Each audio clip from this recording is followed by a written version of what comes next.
Vocês estão vendo a tela cheia? Sim. Perfeito. Então, vamos lá, gente. Responsabilidade minha. Bom dia a todos. Última aula do ano, né, Celso? Depois é só o ano que vem. E semana passada eu estava no Oeste, por isso que eu não pude dar a aula, mas hoje é um prazer estar aqui. E o que eu vou falar para vocês hoje é sobre linfoma difuso de grandes células, subtipo primário de mediastino. Eu quis falar o nome inteiro dele, porque é importante que vocês vão ver em um dos casos a importância de você diferenciar dentre a grande salada dos difusos de grandes células quem é o primário de mediastino, porque muda o tratamento, muitas vezes na primeira linha, mas principalmente na segunda. Então, como eu falei, eu vou começar falando de casos, são 4 casos, tá? E eu tenho certeza que muitos de vocês, até muitos residentes, viram já essa aula ou já discutimos, não tenho dúvida, nas interconsultas, nos pacientes. Mas essa é uma frase que eu aprendi há muitos anos, que a repetição é a mãe do aprendizado. Quanto mais a gente repetir, quanto mais a gente lê, certamente a gente vai aprender mais um pouquinho. Então, vamos repetir um pouquinho sobre o linfoma primário de mediastino, tá? Trago esse caso dessa jovem, tá? Essa jovem de 28 anos, com 1 mês de história de febre, de tosse seca, de ortopneia, sem perda de peso, sem sudorese, alto DHL e uma massa de tórax, como vocês podem ver aí, de 21/16. Essa é só a tomografia. Baseado nisso, ela fez uma biópsia e veio o linfoma primário de mediastino, tá? Bem clássico, com CD19, CD20, CD30 irregular. Depois eu falo um pouquinho sobre o CD30. EBV negativo e KI67 de 85%. Uma das coisas que chama atenção aí, para diferenciar de Hodgkin, vocês vão ver que são doenças irmãs, tá? É o alto DHL, que é menos provável, não é impossível, do que o Hodgkin. Guardem esse caso, uma jovem com primário de mediastino, esse era o PET dela, vocês podem ver o tamanho dessa massa torácica. Trago agora o segundo caso de um homem, de um jovem de 30 anos, mesmo quadro clínico de ortopneia, de dor torácica, sem febre, sem perda de peso, com alto DHL e o PET mostrando uma massa de 12,8 na região mediastinal, com SUV de 28. O diagnóstico desse homem, deste jovem de 30 anos, também foi o primário linfoma difuso de grandes células subtipo primário de mediastino, com esse perfil ainda mantendo o CD30 irregular, ou heterogêneo, ou fraco, ou citoplasmático. São todos sinônimos que eles podem usar. Trago também esse terceiro caso, depois eu vou voltar neles, viu, gente? Mas trago esse terceiro caso.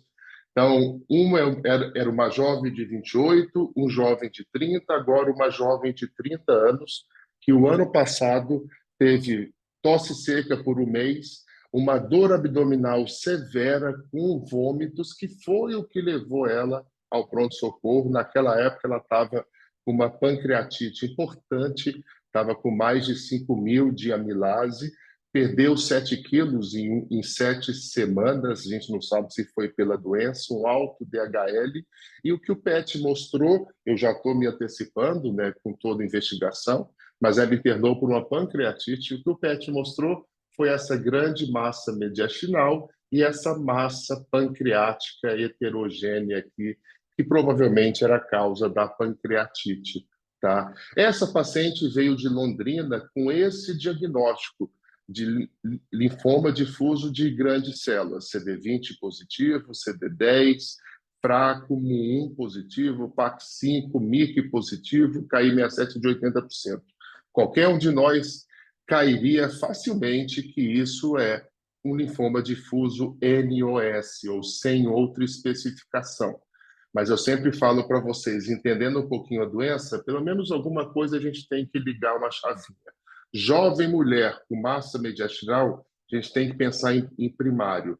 Massa mediastinal quando sai do mediastino, isso vale para primário de mediastino, sempre quando sai do mediastino, na maioria das vezes são sítios extranodais, seja pâncreas, seja rim, seja ovário, seja testículo. Então, isso é uma dica também importante. Porque nessas horas, vocês fazem uma coisa que devem fazer sempre.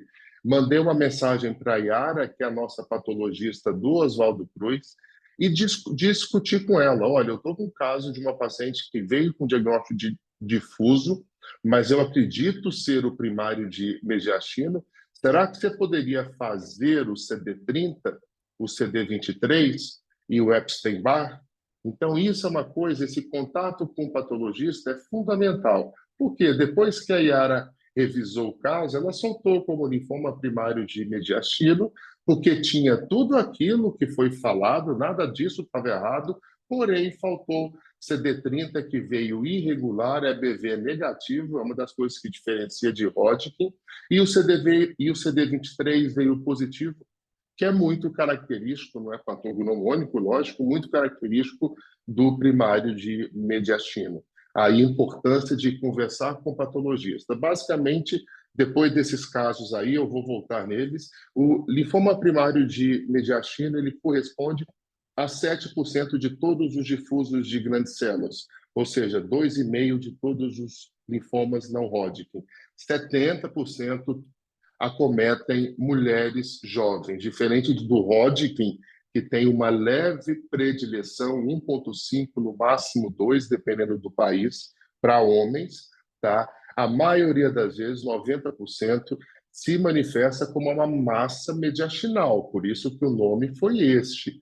Mas o restante pode se manifestar em sítios extranodais, esses 10% apenas. Como eu falei, principalmente pâncreas, rim, vias urinárias, né, de uma maneira geral, e sistema reprodutivo.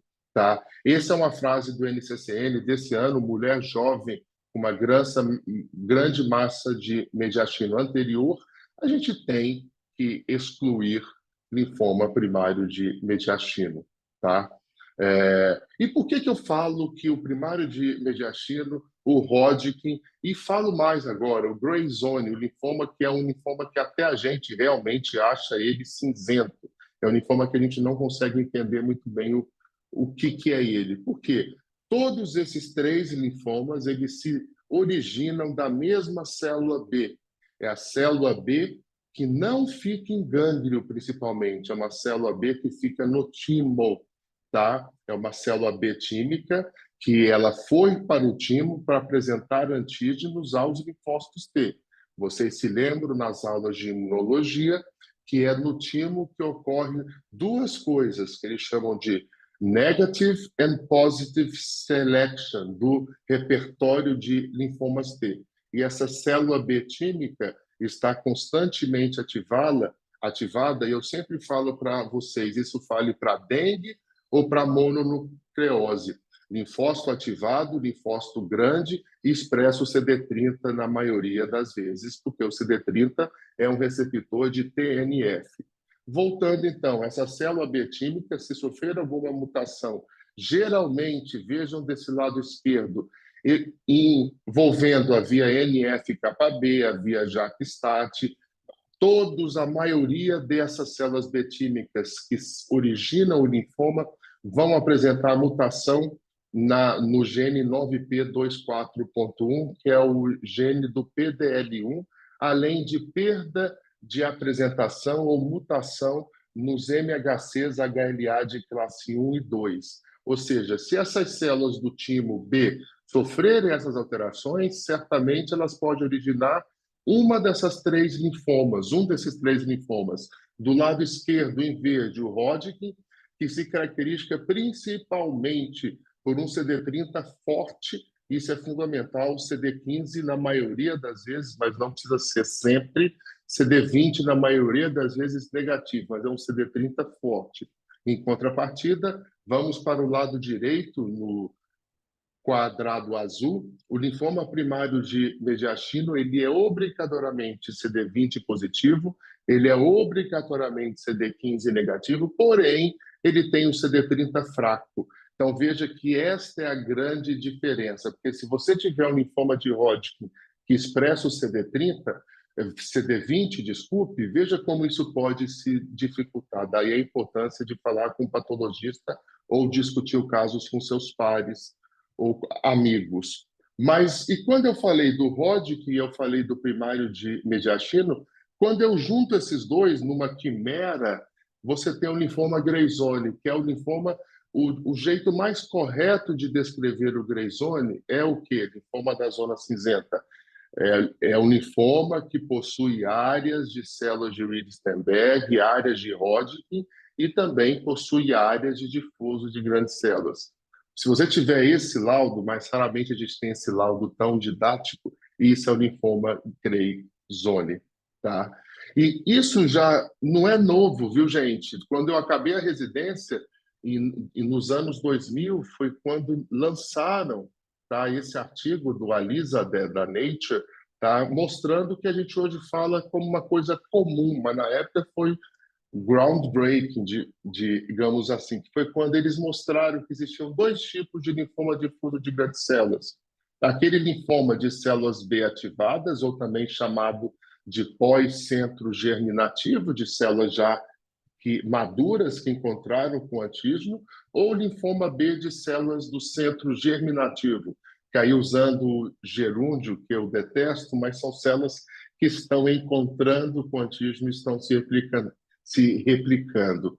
E nesse mesmo estudo, quando eles fizeram à sua direita uma análise do subtipo de difuso de grandes células, tá? Veja que ele se parece extremamente com o Hodgkin, tá? E se parece muito menos, tá, com os difusos de grandes células padrão.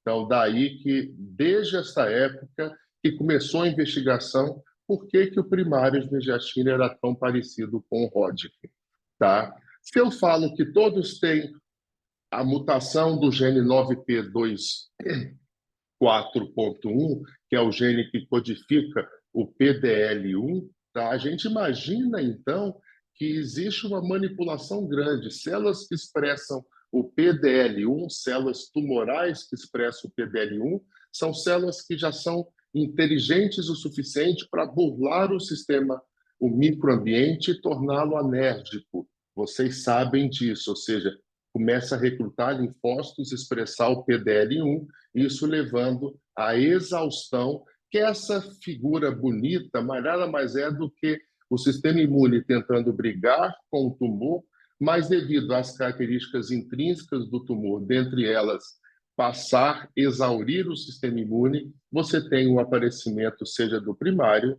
seja do Hodgkin, ou seja do Greyzone, tá? Isso são os privilégios que as células do tumor têm, como diminuir a regulação do HLA classe 1 e 2 e aumentar a expressão de PDL1, ou seja, você deixa de apresentar antígeno, então a célula tumoral deixa de apresentar antígenos via MHC de classe 1 e 2, isso é um papel de escape tumoral, e o outro, além de deixar de reconhecer, aumenta a expressão de PDL1, que quando esta célula é reconhecida, ela inibe a resposta imune citotóxica. Opa, desculpe, pronto. E só para finalizar, já já eu volto nos casos e acaba a aula, viu, gente? Então, por que que eu bati muito nessa tecla do CD30? Se a gente tivesse toda vez um laudo de patologia bem feito, a gente não iria precisar saber disso, mas eu falo tranquilamente que a maioria dos laudos de linfoma, eles não são bem feitos, a gente vai ter que interpretar ou pedir revisão. Veja esse exemplo. Eu tenho dois linfomas parecidos com tratamentos diferentes, que é o Hodgkin, tá? E o primário de mediastino. Ambos expressam o CD30, tá? 89% dos primários vão expressar o CD30. Como que eu diferencio isso? Por isso que eu falo para os alunos, leiam sempre o HE, tá? A hematoxilina, porque é lá que a gente, se o patologista for bom em didática, ele vai descrever o que ele viu, tá? Lembrando que core biópsia, essa descrição fica prejudicada, mas quando você tem um pedaço maior, isso facilita, vocês vão ver até no próximo caso, tá? Mas o que diferencia essas duas é principalmente uma coisa: o CD30 do linfoma de Hodgkin é esse aqui embaixo, gente. Olhem a célula de Ristenberg, o tanto que o CD30 é forte e membrana, não praticamente muito pouco citoplasmático. Em contrapartida, se eu pego aqui em cima o linfoma difuso de grandes células primário de mediatino, ele vai expressar o CD30, na maioria das vezes heterogêneo, ora forte, ora fraco, e na maioria das vezes citoplasmático e muito pouco membrana. Daí que a gente entende por que o brentuximab, que é o anti-CD30, é tão eficaz no Hodgkin e é muito pouco eficaz no primário de mediastino, visto que ele expressa, mas é mais citoplasmático e irregular o CD30. Tá? Fatores prognósticos do linfoma primário de mediastino, na minha opinião, existem vários, viu, de IPI, como o próprio linfoma difuso de grandes células, lógico, mas, na minha opinião, é doença extramediastinal, primário de mediastino que sai do mediastino não é bom. Eu acho que o interimpet ele pode ser usado como excelente fator prognóstico, talvez ele não tenha o impacto que tem para o Hodgkin, mas ele sempre pode ser usado, mas eu vou dar um caveat, eu vou falar já o tanto que é difícil interpretar o PET no primário de mediastino. E, para mim, o fator prognóstico mais importante, é óbvio, é o PET negativo ao final do tratamento. Tá? Também existem coisas que a gente não usa na rotina, até porque a gente não pode mudar a conduta, mas já é um sinal, e isso vai evoluir cada vez mais, que não é apenas o PET ser positivo ou negativo, Deauville 1 ou Deauville 5. São variáveis do PET, como essas aqui embaixo, que é a lesão total de glicólise, tá? Ou volume metabólico total, ou a heterogeneidade metabólica. Eu vou dar um exemplo. Existem gráficos que mostram que esta massa e esta massa, apesar de ter o mesmo diagnóstico e praticamente o mesmo tamanho, esta massa é muito mais heterogênea e ela tem um prognóstico pior do que não tem tanta heterogeneidade. Tá? Só para eu exemplificar melhor, só para vocês terem uma ideia da importância quando isso for instituído na prática. Se eu tenho um paciente com alta carga glicolítica, ou seja, alto tumor burden, vamos pôr dessa maneira, com alta heterogeneidade nos seus gânglios, olha como que a sobrevida livre de progressão dele cai. Em contrapartida, se eu tenho um paciente com baixa carga tumoral, pouco inflamado, com pouca heterogeneidade, eu tenho uma sobrevida de praticamente 100%. Estudos preliminares, mas que apontam para uma ótima outros fatores prognósticos aí de rotina. O uso do DNA circulante, trago esse estudo do ano passado. DNA circulante, pessoal, todos nós temos que estudar o tempo inteiro que tipo de técnica, como foi usado, porque DNA circulante de tumor, eu vejo isso como futuro, mas ainda não existe nenhum padrão e cada estudo usa uma maneira diferente, então a gente tem que tomar cuidado. Mas, de fato, só para não me alongar mais, esse estudo vale a pena vocês lerem, do CAMI de 2022, mostrando que existe, sim, uma similaridade de 80%, mas não é 100%, tá, da biópsia ser compatível com a presença do DNA circulante do tumor. Mas veja, ainda não é uma coisa para ser usada na prática ainda. Como a gente trata o paciente com primário de mediastino?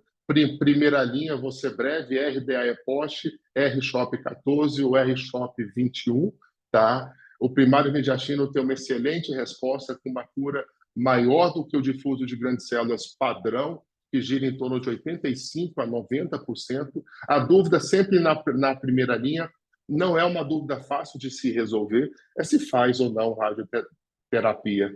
Tá? Aqui são estudos mostrando quem fez e quem não fez radioterapia, tá? Mostrando que, dependendo do esquema, e parece que a radioterapia, e dependendo do PET, lógico, ela não tem uma função se os PETs vierem negativos, tá? Agora, chama atenção para a dificuldade de analisar o PET, principalmente o ínterim PET e o PET do final do tratamento. Vejo que se tem uma doença que pode ter falso positivo no PET, até porque o timo é um órgão dinâmico. Se eu faço químio no timo, eu tenho uma coisa que chama, vocês já ouviram falar de rebote tímico. O timo fica constantemente inflamado, até porque ele já era um órgão menos, mais evoluído, digamos, mais cicatricial. Então, lembrando que, tá, o valor preditivo de um paciente com Dovile 4 ou 5, ele é de 70%, valor preditivo positivo, tá? É muito importante vocês lembrarem isso, porque os próprios estudos falam uma coisa: se o paciente está bem, isso eu falo muito para os residentes, se o paciente está joinha, se ele está bem, ele está bem. Então, vários estudos falam, na dúvida, não retrate, não biopsie logo de cara, na dúvida, tá? Você vai partir para o PET seriado, tá? A ideia é tentar deixar a desinflamação acontecer até o próprio sistema imune do paciente para você repetir o PET. Mas isso requer o quê, pessoal? Uma relação médico-paciente ímpar, porque o paciente quer cura, ele quer Dovile 5, ele não tem, e você fala, vamos esperar mais uns 3 meses. Então, daí a importância de escutar e de uma excelente relação médico-paciente, entender a aflição do paciente. Porque no final, gente, talvez, como tudo na vida, tempo é rei, o tempo é o verdadeiro. Se você puder esperar e tiver uma boa relação com o seu paciente, espere um pouco. Se você tiver dúvida do PET, eu sempre falo, Dovile 5, gente, varia demais. Dovile 5 do tamanho de um melão é completamente diferente de um Dovile 5 deste tamanho aqui. Então, só para a gente ter essa diferença, tá? Porque às vezes a melhor estratégia no primário, ao final do tratamento, é esperar um pouco, tá? Agora, minhas opiniões, tamanho importa. É o que eu falei, uma melancia ou uma ervilha. Isso é importante para a minha decisão. Radioterapia, eu só faço, tá, se o paciente tiver uma doença residual e muito pequena. E mesmo assim, a minha tendência a esperar é maior. Se o paciente tem um ínterim PET negativo e um PET ao final do tratamento negativo, aí eu nem penso na radioterapia. E o mais importante, quero ouvir a opinião de quem trata esse tipo de linfoma, é muitas vezes pensar, ter paciência, encorajar o paciente, porque senão ele vai desesperar, e esperar um pouquinho. Se ele está bem, espere um pouco. Como a gente trata na segunda ou na terceira linha, aí eu trago várias imunoterapias, principalmente os inibidores de PD-1, já que essas células expressam muito PDL1, e o brentuximab, que é o anti-CD30, tá? Ele sozinho não tem importância, o brentuximab aqui, mas se eu usá-lo junto do inibidor de PD-1, aí eu tenho um sinergismo de ação. Um mata células, expõe mais antígenos, o outro ativa linfócito, tá? E aí eu trago alguns estudos, viu? Não vou me ater, vocês sabem que eu não fico batendo nos estudos, como o Celso falou, estudo é para ser maturado devagar e ser discutido estudo por estudo, mas trago estudos pequenos ainda, mas que já estão virando segunda linha para muitos casos, que é brentuximab, por exemplo, com nivolumab, uma resposta em torno de 50%, todos recidivados pré ou pós-autólogo. O papel do pembrolizumab, lembrando que o pembrolizumab ele foi aprovado pela Anvisa em 2022 na segunda linha, tem uma excelente resposta, vocês vão ver alguns casos, tá? E são vários estudos do Keynote ou Checkmate, seja do nível do pembro, mostrando a boa resposta, girando em torno de 30% a 50%. Até eu falo que, na minha experiência, com muito menos paciente, até maior do que isso, tá? Outras combinações de futuro que, imagina, rituximab com pembro, pembro com ibrutinib, aí a gente vai ter, inclusive, pembro com CAR-T. Então, a gente tem vários estudos que a gente, logicamente, não tem o resultado. Inclusive, pembro com R-CHOP, tá? Que a gente deve ter esse resultado daqui a uns 2 anos já. Tá? Voltando ao caso, aquele primeiro caso dessa jovem com essa massa enorme, eu sempre uso o R-CHOP 14, mas é o meu estilo de tratar. O RDAE Post está de excelente tamanho. Tá? Essa paciente teve um Dovile do meio, tá? Dovile 2, com ainda 4, porém com uma massa bem pequena, 2,8. Um PET no final do tratamento do Dovile 4, uma massa de 2,5. Ela estava assintomática, fazendo pilates, e eu optei por esperar. Ela queria engravidar, tá? E ela engravidou esse ano, então, um ano depois, está muito bem, tá? E agora, depois da gestação, eu vou repetir o PET dela, mesmo que tenha um leve brilho, provavelmente eu não vou fazer nada e ela está muito bem. Aquele homem de 30 anos com essa massa mediastinal, ele também fez R-CHOP 14, ele teve um PET-2 com Dovile 3, ou seja, com uma boa resposta, ainda com uma massa residual de 3,5. O PET no final do tratamento teve um Dovile 3, está ótimo, assintomático, o PET depois de 6 meses e PET depois de 12 meses, Dovile 2 assintomático. Otávio, por que você fez tanto PET? Eu tinha muita tranquilidade que ele estava bem, mas ele é filho de 2 médicos da escola, tá? Que, e completamente falando com total empatia de quem está com o filho doente, eles realmente estavam enlouquecendo e queriam fazer PET demais, tá? Mas veja que interessante, isso foi em 2022. Em 2021, aliás, em 2022, ele correu uma maratona no Panamá, tá? Ele até trouxe essa medalha para mim, mostrando que ele estava bem, apesar daquele Dovile 2, 3, 2 para mim já é resposta, 3, mas os pais sempre ansiosos. Esse ano ele fez um PET, tá? Este ano, tá? Apesar de estar assintomático, até eu falo, talvez eu mesmo nem faria esse PET. Ele fez o PET e veio com essa lesão pequena e mediastino. Ele fez uma core biópsia que veio negativo. Aí ele foi para a beneficência, fez uma mediastinoscopia e veio linfoma de Hodgkin clássico.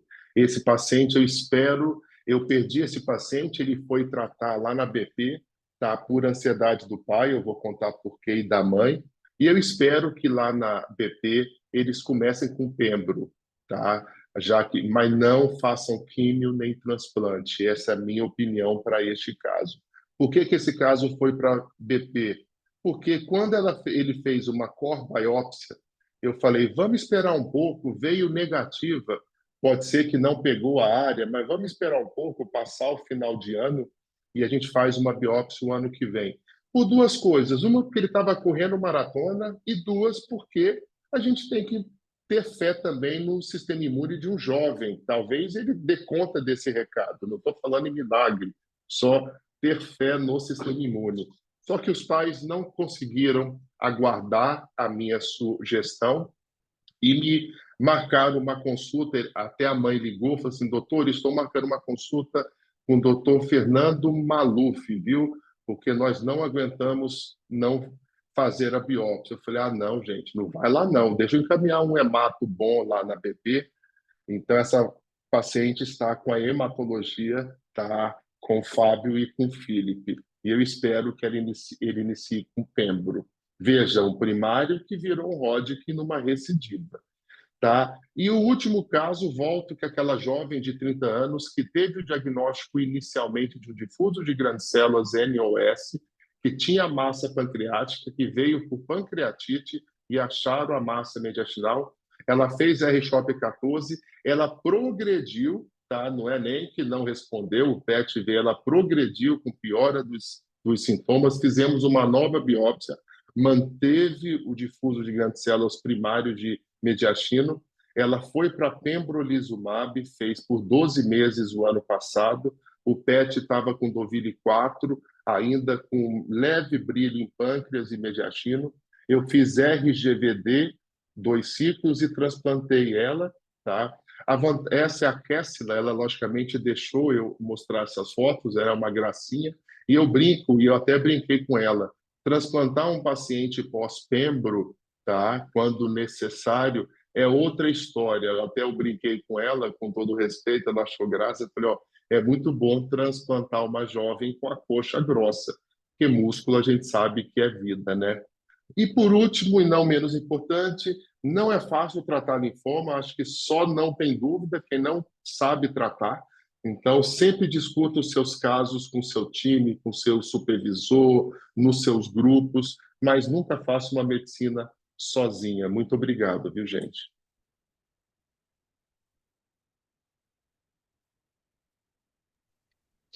Eu vou só parar aqui, Celso.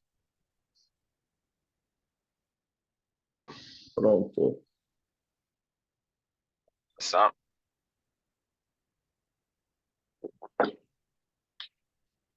Posso começar com as perguntas, hein? Por favor, Celso. Não, primeiro, excelente. Acho que é muito bom quando faz baseado em caso, somente para os residentes, né? Porque acho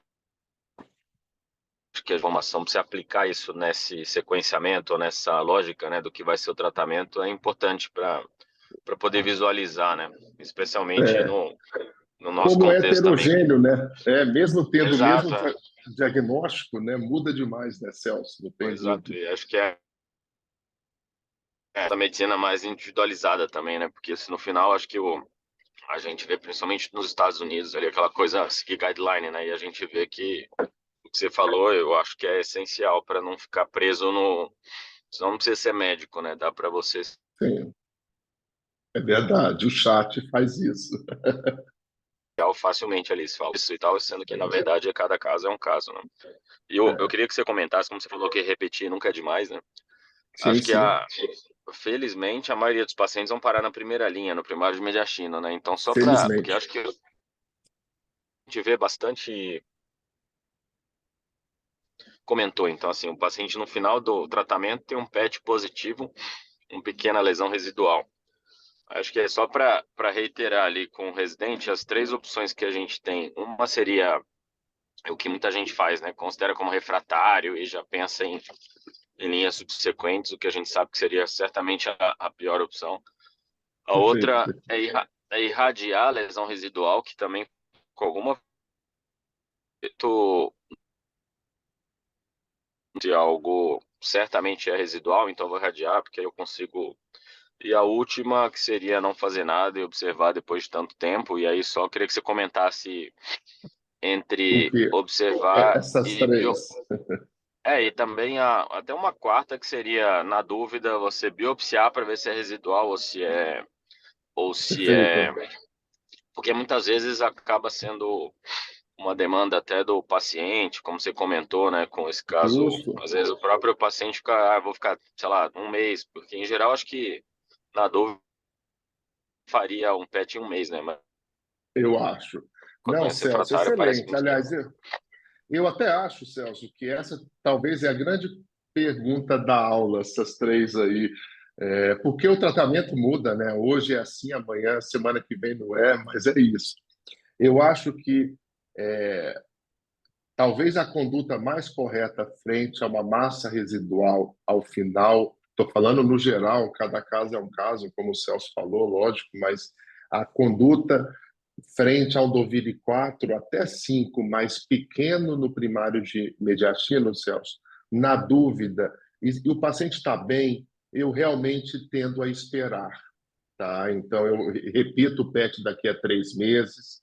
Escute o paciente, se ele está muito ansioso, talvez não repetir daqui a 3 semanas, mas repete daqui a 2 meses. Eu acho que a gente tem que ceder um pouco, desde que seja, digamos, sem mal ao paciente, lógico.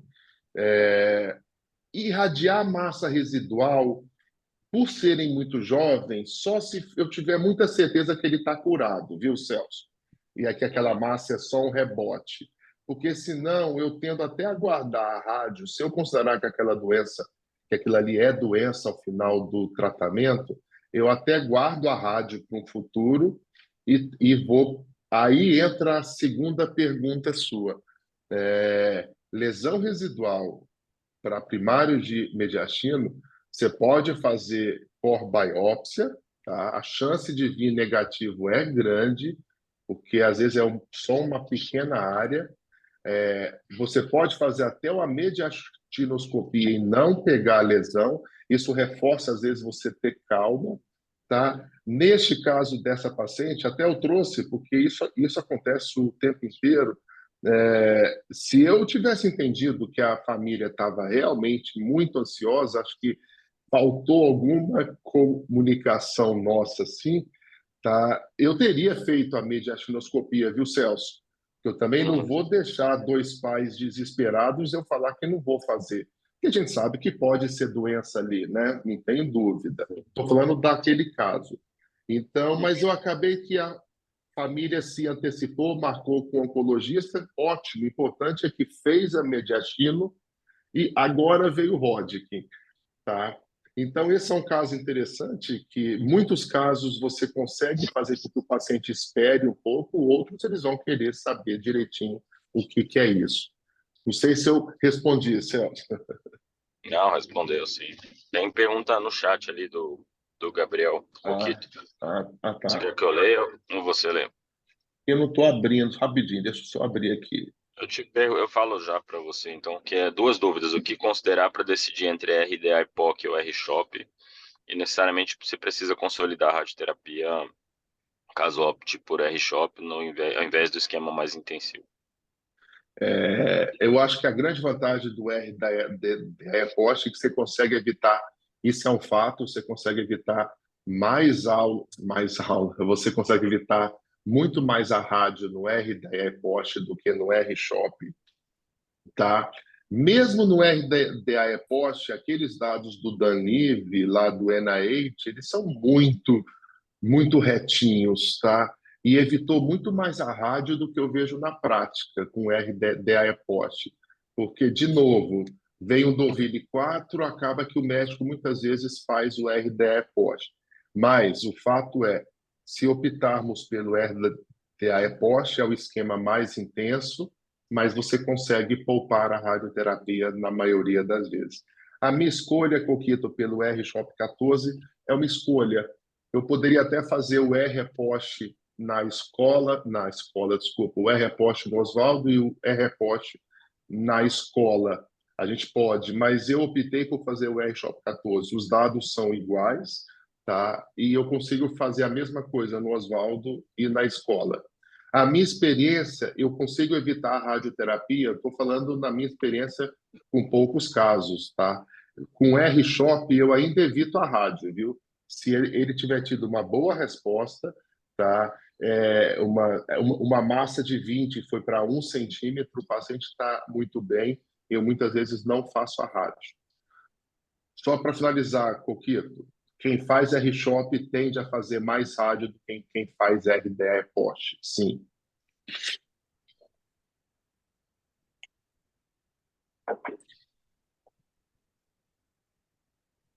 Oi, Otávio, tudo bom? Parabéns Ô, pela aula. Peloso, Tudo obrigado, bem? prazer revê-lo, Muito tudo bom. jóia. Duas considerações. Como que a gente pode compartilhar, isso mais para você, essa, assim, como que às vezes o dado do estudo de fase 3 que a gente fica, digamos assim, seduzido, né, no português bem claro, né, e que às vezes a consolidação na prática clínica tem um valor extremamente rico, né, como você falou, assim, às vezes o dado pode me ajudar, ou, né, você, o Celso, o dado pode me ajudar, mas eu não preciso necessariamente querer ficar movendo diametralmente minha opinião, tratamento, que eu já tenho experiência clínica. Então, como compartilhar isso quando a gente tem 24, 25 anos, a gente está, digamos assim, sedento e ávido para isso, né? Com o passar do tempo, a gente acaba adquirindo uma maturidade. Como que é esse caminho, né? Acho que contar um pouco isso para os resenhas, acho que é uma coisa interessante. A outra questão que achei também super bacana, queria ouvir a opinião, por esses casos secundários de linfoma T pós-CAR-T. né? Foram 19 casos em 30 mil pacientes, mas linfoma T não é uma ocorrência muito comum como tumor secundário, né? Você que sempre estudou fisiopatologia, IBV, PTLD, você tem algum insight, alguma coisa no mecanismo do vetor que possa carregar com risco, ou o próprio paciente, fatores inerentes ao paciente? Né? Parabéns pela aula aí. Ô, Peloso, interessante, viu? Isso aí que você falou, porque eu li também recentemente, viu? Acho que eu vi no Oeste, se não me engano. Uhum, Aí eu fui uhum, ler assim, porque eu não tinha realmente tido essa informação. Apesar de ser um N, eu vou começar pelo último, que acho que é o mais fácil, e não que seja menos importante, mas isso é uma dúvida pontual. A primeira pergunta é o mais importante de tudo. É, eu acho que é uma questão assim, eles estão numa fase de CAR-T que está anos-luz na nossa fase, não só de estudos clínicos, de CAR-T in-house, tá? Eles estão fazendo muito CAR-T in-house, uhum. de mecanismos para evitar perda de resposta do CAR-T, e um deles é evitar a hipometilação, usar inibidores de PD-1. Por que eu estou falando isso? Não sei a resposta, mas eu acho que é brincar demais com o linfócito T. Tá bom? Brincar demais, excitar demais linfócito T, e em algum momento, ou essas ações para evitar a exaustão de linfócitos T, na minha opinião, mas realmente é uma coisa que ninguém sabe ao certo. A primeira pergunta sua, Peloso, acho que isso é o mais importante. Acho que eu falo isso muito para os residentes, assim. A gente,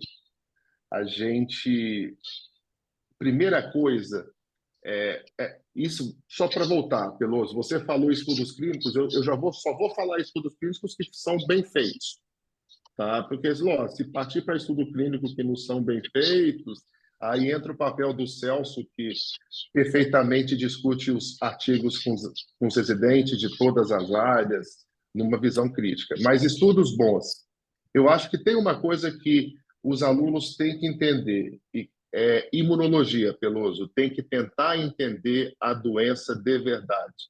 Isso se dá com estudo, mas isso se dá também com horas de voo. Então, tem uma coisa que a gente não consegue tirar, dar para os mais jovens, que é horas de voo. A gente pode ensinar, a gente pode Uhum. explicar. Eu trouxe 4 casos de primário mediastino, os 4 casos muito diferentes, com comportamentos diferentes, com ações diferentes.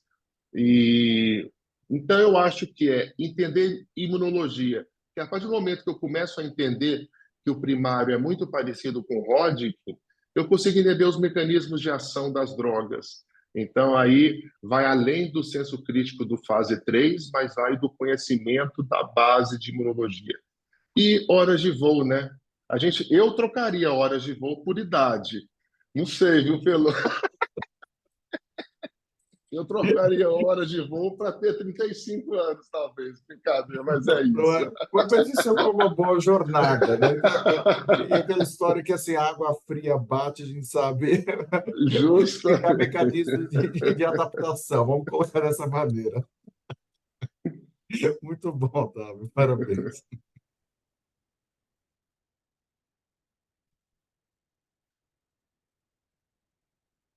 É isso aí, então, pessoal. Obrigado pela presença de todos.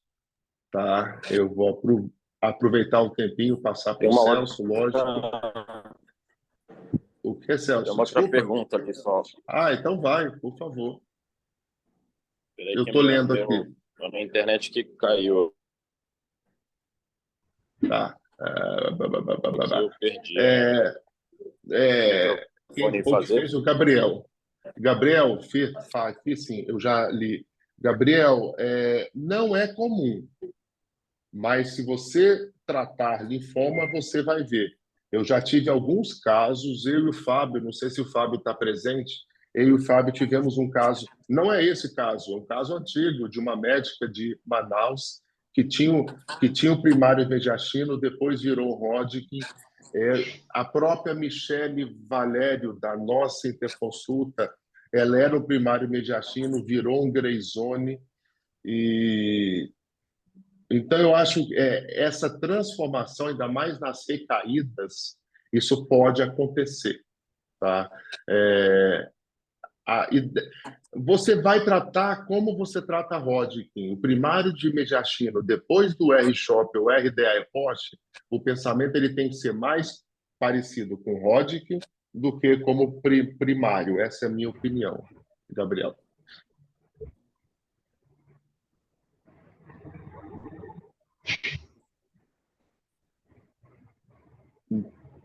Então, eu vou aproveitar o final, mas, gente, podem Acho que fazer agora é isso. pergunta. É isso, né? Desejar um Feliz Natal a todos, gente. Até o ano que vem, se Deus quiser. E obrigado, Feliz Natal Celso, a também. Não sei se todos. alguém tem mais.